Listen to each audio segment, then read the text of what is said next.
Welcome to the High Risk Pregnancy Training Academy, where ANMs, medical officers and specialists come together to learn about high-risk pregnancy conditions, share experiences and work together to ensure the best health outcomes for mothers and babies. Today we are learning about the identification, treatment and management of the high-risk pregnancy condition of tuberculosis in pregnancy. But first, let's meet our expert trainers. Hello everyone, I am Dr. Karishma Tharyani, a senior obstetrician and gynecologist practicing in New Delhi. We all know that Government of India has started many programs for the diagnosis, prevention and treatment of tuberculosis. But still, tuberculosis remains a major health challenge for the country. It is the women of the reproductive age group who bear the major burden of the disease. Tuberculosis in pregnancy can have adverse implications on the health of the mother, fetus, and the neonate, with severe short and long-term implications. So today, to understand the management of tuberculosis in pregnancy, we have with us Dr. Poonam. Dr. Poonam is a senior consultant, maternal and fetal health at CFMC New Delhi. Welcome, Dr. Poonam. Thank you, Dr. Karishma. So, Dr. Poonam, could you please highlight how tuberculosis in pregnancy adversely affects the health of the mother and the fetus? The tuberculosis has a sequential effect on the mother and the baby. In the baby, it can be rarely in the form of congenital tuberculosis, but there is a possibility that the neonate can be affected by the active case of tuberculosis in the mother. In the mother, it can lead to repeated reproductive failures in the form of miscarriages, preterm deliveries, problems with during the delivery as well, and therefore it has to be looked into in depth, which is what the Government of India is doing. The active cases in India is also remarkably high and is about 20% of the whole global, the burden of active cases that is there. We assume that it could be as much as 45,000 per year in the near future. So it has to be dealt with in details, and everyone who is a healthcare worker needs to know about it and how to refer these patients to the appropriate center. So tuberculosis in pregnancy can have adverse effects on the health of both the mother and the fetus. In the mother, it can cause reproductive failures, difficulty in conception, increased abortions, and increased maternal morbidity. In the fetus, it can cause increase in the rates of preterm birth, intrauterine growth retardation, and congenital tuberculosis. Dr. Poonam, are there any signs and symptoms that the ANM should know so that she can suspect tuberculosis in an undiagnosed pregnant woman? Certainly, there are certain signs and symptoms which the ANM should be looking for, particularly cough, which has been lasting for more than 2 weeks, fever lasting for more than 2 weeks, any history of hemoptysis, which is blood in the sputum, or the feeling of being unwell in the mother. These are something which, or the symptoms which the ANM should be looking for. Occasionally, there can be a presentation of an intractable headache, which can also signify certain rarer causes of tuberculosis. Looking for extrapulmonary tuberculosis in the form of swellings in the body, and again the feeling of malaise and fatigue, which goes on for a long period of time, should alert the ANM about tuberculosis. Dr. Poonam, if a woman who is a diagnosed case of tuberculosis with pregnancy comes to an ANM, how should the ANM manage then? The ANM has to look for any increase in the symptoms of these patients, make sure that she is compliant to the medication. The medication has to be changed appropriately depending on the pregnancy situation, because there are certain medication which should not be taken in pregnancy, and therefore a urgent referral to the nearest tuberculosis center for changing of the medication, especially if there's a second line of tuberculosis drugs which are used by the patient. Emphasis on folic acid supplementation, calcium, a good diet which includes carbohydrates and more of proteins in the diet, plus adequate rest to the tune of 1 to 2 hours a day has to be emphasized again to the patient and to the family. Dr. Poonam, you talked about the importance of diet and rest in a woman with diagnosed tuberculosis and pregnancy. Could you please highlight what are the important counseling points that the ANM should keep in mind while counseling such a patient? So the adequate rest means about 1 to 2 hours, in the daytime, if the patient can have it. With the diet, there has to be an extra 350 kilocalories above the pregnancy calories that is suggested, and a good amount of proteins to the extent of 23 grams per day has to be added. So obviously folic acid and calcium like 100 milligram per day needs to be given, and a good amount of iron needs to be given. So these are important parameters which the ANM should be counseling women about. The role of contact tracing has to be taken with a lot of care, because it is important that anybody who's in contact with an active case of tuberculosis is followed up, investigated and treated. Again, awareness in the family about the tuberculosis, and a referral to the nearest tuberculosis center needs to be done.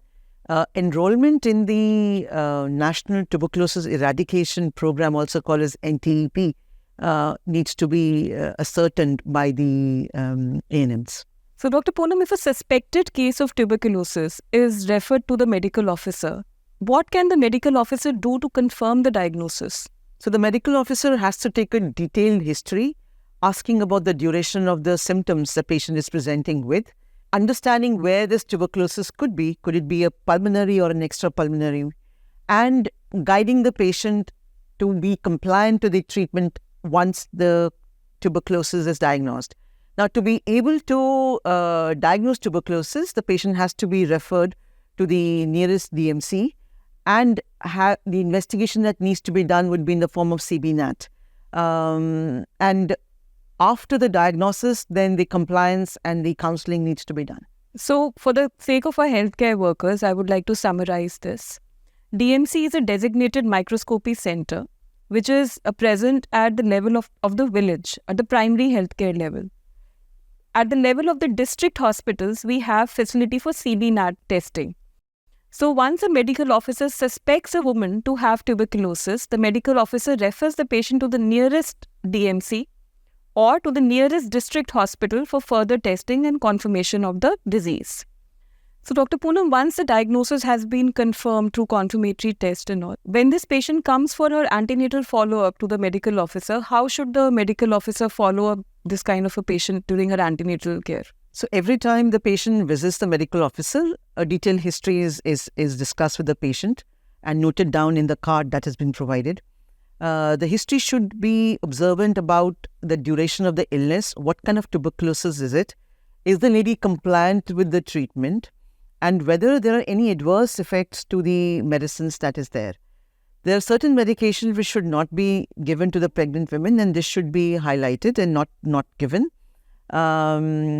Patients need to be referred to the DOT center, and the general counseling advice in the form of good diet, exercise, sleeping pattern needs to be discussed with the patient. Now, every time the patient comes in, it is important also to watch for any fetal problems, which can be in the form of prematurity or fetal growth restriction. So, an eye on the growth of the baby is important. And if there is a clinical examination which suggests that the fetus is not growing well, an ultrasound needs to be done, and any changes in the abdominal circumference or the estimated fetal weight which is not falling within the graph, which means that if the abdominal circumference in 2 weeks is not increasing by 10 millimeters, or the weight is not increasing in 200 grams in 2 weeks, the weight is coming down, not increasing. These are the reasons why these patients have to be referred to the referral center, to the tertiary care center by the medical officers. So, a close check on maternal and fetal parameters like maternal weight gain, increase in fundal height, increase in the fetal abdominal circumference on ultrasound, fetal weight on ultrasound are important parameters which the medical officer has to keep in check. Along with this, the medical officer has to also ensure that the patient is taking her medications on time. She has no adverse effects. She is not taking any medication which may be teratogenic for the baby. In that case, the patient needs to be referred back to the DOT center so that the medications can be revised. And also if she is compliant to her treatment or not. Do all women with tuberculosis in pregnancy need to be referred to a higher center?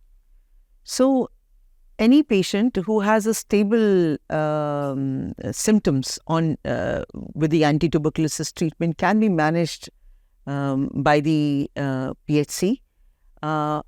Any symptoms which is additional, for example, if the patient has cough and bleeding during cough, which is hemoptysis, or increased breathlessness, or there is any problems that the ANM notices about the baby's growth, are the women who needs to be referred to the higher centers for further management. So all women who present with new onset symptoms like increase in cough, increase in breathlessness or hemoptysis, women who show adverse effects to ATT in the form of jaundice, all women with MDR tuberculosis, that is multi-drug resistant tuberculosis, should be referred to a higher center because these are the women who are put on second-line drugs. These drugs may be teratogenic to the baby.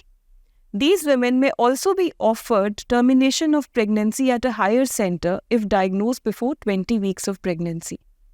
Other than this, women who are showing fetal implications in the form of prematurity, early onset FGR are the cases who should be referred to a higher center immediately. So, Dr. Poonam, in what sort of a facility should women with tuberculosis in pregnancy be delivered? And is TB in pregnancy always an indication for cesarean section? So, pregnant women with tuberculosis can be delivered in centers which have a good NICU facility and a neonatologist being around. Tuberculosis per se is not a reason for cesarean section, and cesarean section should be reserved only for obstetric indications. So, Dr. Poonam, what additional care should be taken in the postpartum period for such women? So, once the delivery has happened, the placenta is sent for histopathology and microbiology investigations. The newborn is examined and investigated for neonatal tuberculosis, and chemoprophylaxis can be started in the neonate. Dietary advice needs to be considered, and this has to be up and above the normal advice that is given in the postnatal period. These women can breastfeed, and because of the lactation, the additional calories has to be about 600 kilocalories above, and that also includes increased amount of proteins and calcium and folic acid.